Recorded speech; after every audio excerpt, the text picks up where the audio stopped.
Okay, Apple's iPhone 15s. We're looking at all four devices here. We have the iPhone 15, 15 Plus, the 15 Pro, and the 15 Pro Max. Having spent a few days with these devices, there's so much more to talk about than I'd originally thought.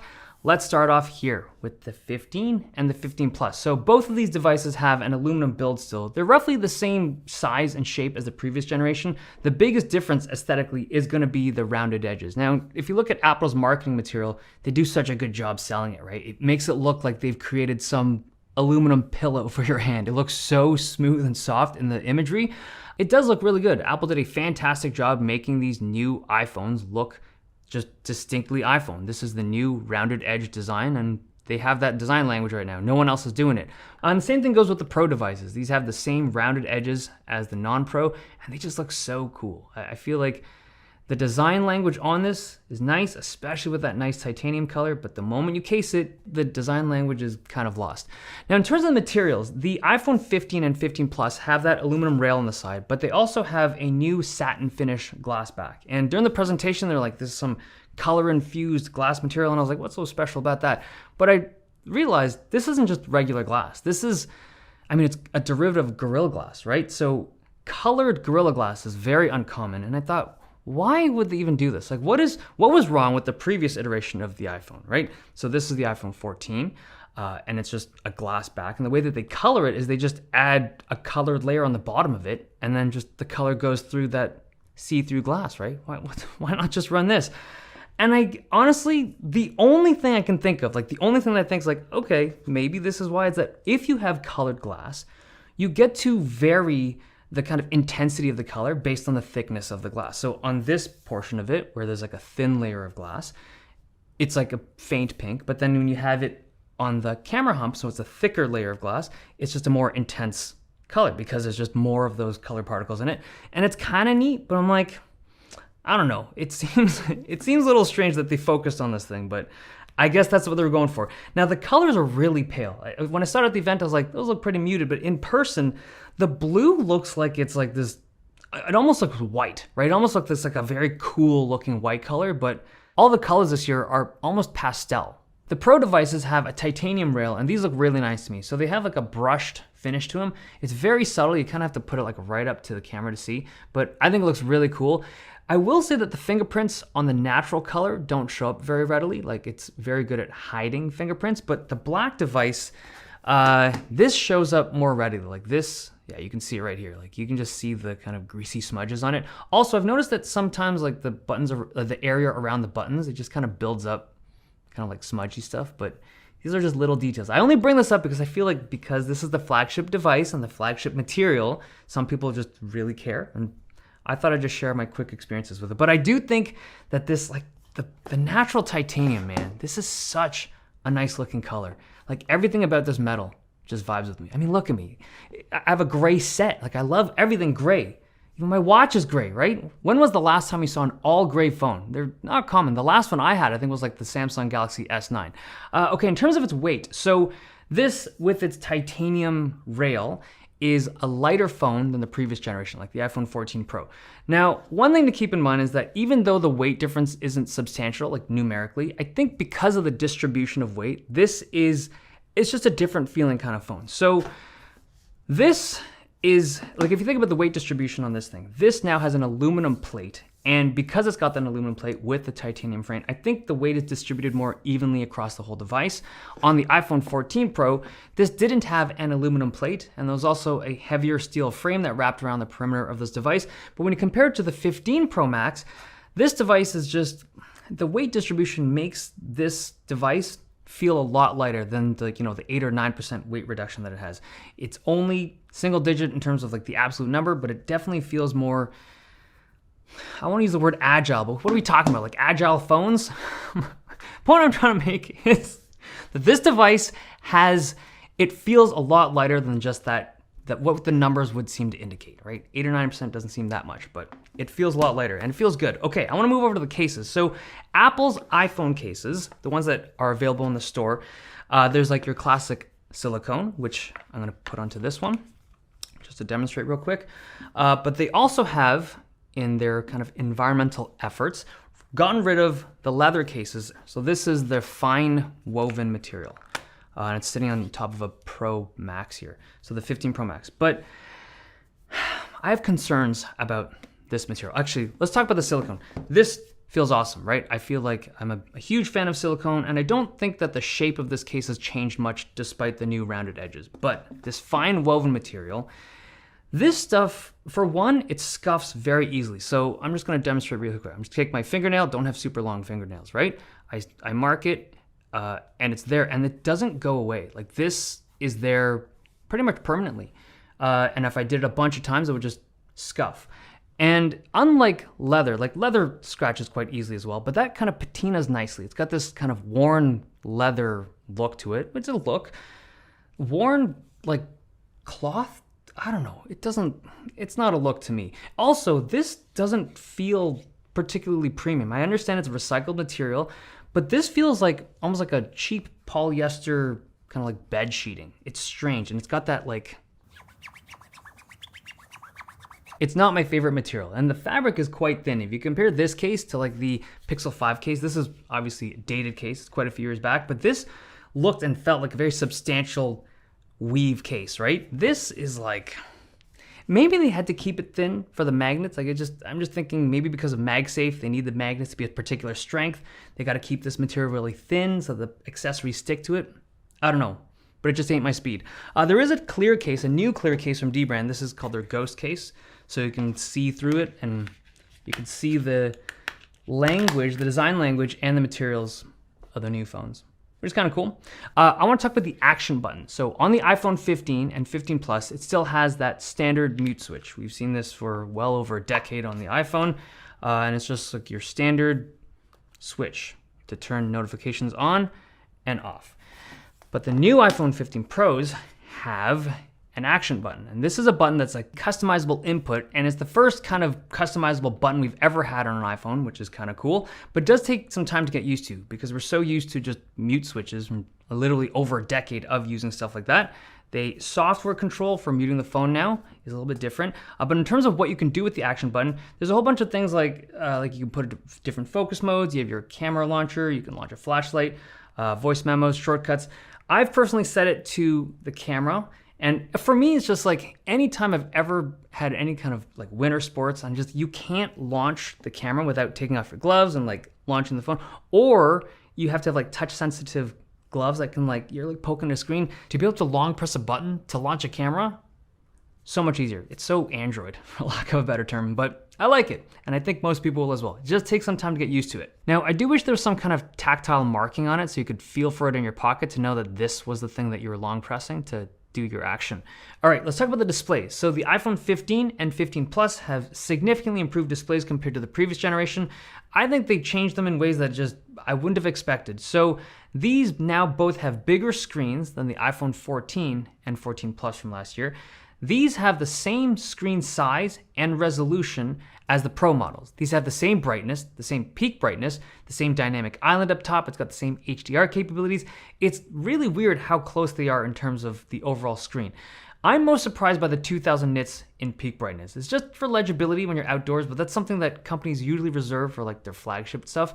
But the non-Pro models are still missing two features. First, it doesn't have an always-on display, if that matters to you. But the second thing is that this is still running a 60 hertz display on the non-Pro amateur model. And I really think they use it to distinguish the difference between like the pros and the amateurs, because I don't think that the cost of production is that far apart at this point, at least not for Apple, because the volumes are so high. But when I review these phones and you see them side by side, the 60 hertz just, it's got this stutter, right? But I really think if I remove myself from the situation, I try to like not be a sweaty tech nerd about it, I really think like 99% of the world doesn't care about it. I've shown it to many of my friends and my family members of like, yeah, that's cool. That promotion is neat and all, but like, who cares?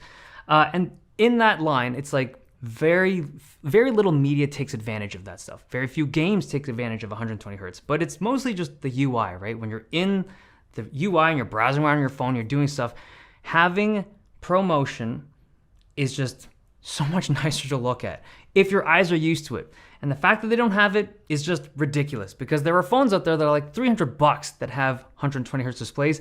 For it to be missing on a $700 phone, it hurts. And in terms of the bezels, on the regular iPhone 15, The bezels are a little bit thinner compared to last year. These are more aligned with like the 14 Pro models from last year, but the 15 Pro models, they're very thin, the bezels. I will say, this is just anecdotal story here. When I'm playing games, sometimes the meat of my hand would be touching the screen, and because the bezels are so thin, it would interfere with the button inputs of my fingers. It was uncommon, but it did happen a few times on the 15 Pro.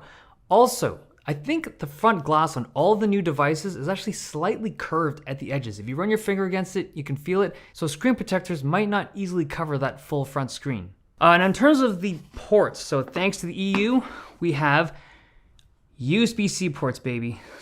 We've always wanted this. I'm still in disbelief that this is like something I'm staring at. USB-C ports on an iPhone. So the regular iPhone has USB 2 speeds. Pro model has USB 3 speeds. There's no like malicious intent here. I see a lot of the comments are like, oh my gosh, why does the regular iPhone 15 still have USB 2? I think it was just the chip. This chip that's in here, the A16 Bionic, it was never meant to have USB 3 speeds. It was just not a thing when that chip was developed, and that's the chip that's in here. So no USB 3.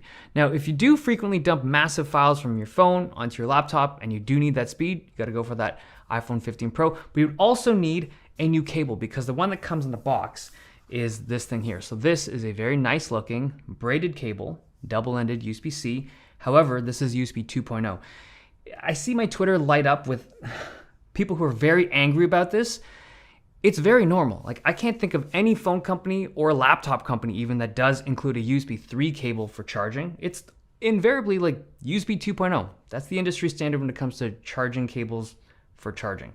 Okay, the other things you can plug up to that hole, basically anything with a USB connection. You can plug up keyboards and monitors. You can get like 4K 60 DisplayPort out, and you can charge your iPods. You can charge the old ones with the Lightning cable and the new ones with the USB-C cable, because the new one has a USB-C port. Now, in terms of performance, the A17 chip is faster, like you would expect, and it can sustain a full workload a little bit longer than the previous generations of the iPhone Pros, but it's nothing crazy. Like, I don't think at this point people are using their phone and being like, man, if only this phone was faster, right? That's just really not a thing. I will say that the GPU has seen like the biggest jump this year. They did showcase some games. I was able to test out an early build of Resident Evil Village.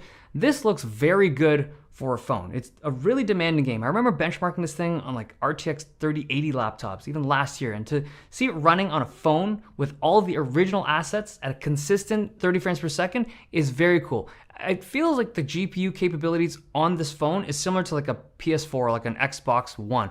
It's very impressive considering the size of it, but it's like, in case people are wondering, like, is it like a PlayStation 5? It's not, but considering the size of the device, very impressive.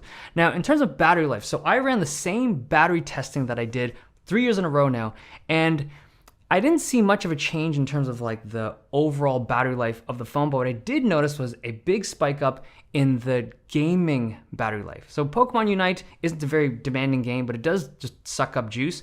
And I ran this test a couple times. It's a lot better this year. I think it's just the GPU on the A17 Pro, a lot more efficient. Okay, I'm gonna wrap up with a conversation about the camera, but I'm gonna steer this conversation to just how I use the camera, like the stuff that I find interesting or important about the camera. So all 4 of the new iPhone 15s this year have a 48 megapixel main sensor, so both the regular devices and the Pro devices. The sensor on the Pro devices are gonna be bigger and better, but still 48 megapixels.